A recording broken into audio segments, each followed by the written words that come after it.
Dwight Lodewegers wordt de nieuwe trainer van SC Cambuur. Hij heeft een contract tekenen voor 2 jaar. De 45-jarige trainer wie verder werkzaam bij SC Heerenveen, PSV en NEC.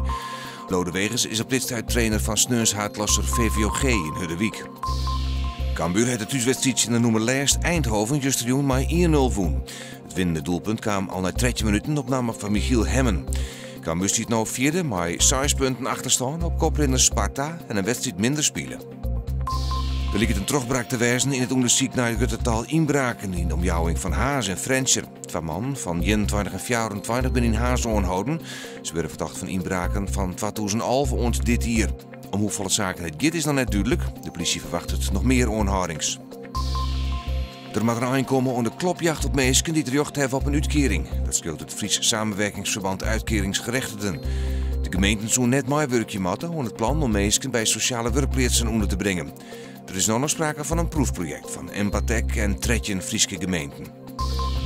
Joen wordt het droeg, daarna volg je opklarings en vannacht kwam het oude naar -3 graden. Morgen de zinnen erbij en bloot het droeg. De temperatuur lijkt om de 2 graden heen bij een matige wind.